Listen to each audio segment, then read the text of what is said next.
Ang maliit na puno ng mangga. Noong unang panahon sa isang maliit na barangay sa Pilipinas, may isang batang lalaki na nagngangalang Juanito. Si Juanito ay mahilig maglaro at maglibang sa labas ng kanilang bahay. Isang araw, habang siya'y naglalaro sa ilalim ng isang puno ng mangga sa kanilang bakuran, napansin niya ang isang napakaliit na puno ng mangga na tila hindi pa tumutubo.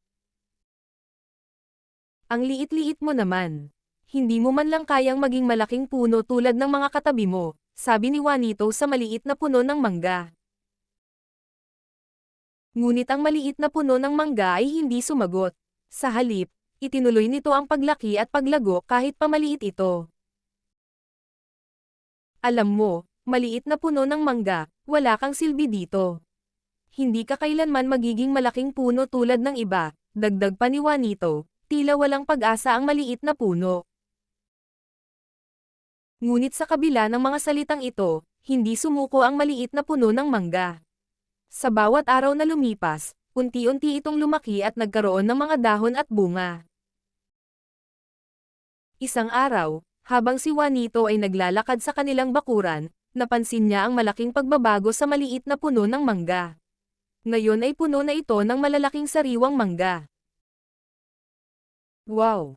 Hindi ko inakala na magiging ganito kapala kasagana ang maliit na puno ng mangga. Pasensya na at binaliwala kita dati, sabi ni Juanito habang humahanga sa ganda ng puno. Dahil sa tapang at determinasyon ng maliit na puno ng mangga, natutunan ni Juanito ang kahalagahan ng pagtitiyaga at pagmamahal sa kapwa. Mula noon, ginabayan niya ang maliit na puno ng mangga at inalagaan ito ng mabuti. At sa dulo, hindi lang si Juanito ang masaya sa pag-unlad ng maliit na puno ng mangga, kundi ang buong barangay ay nagkaroon ng masaganang ani ng masasarap na mangga. Isang paalaala na kahit maliit ka, mayroon kang malaking magagawa kung may tapang at determinasyon ka.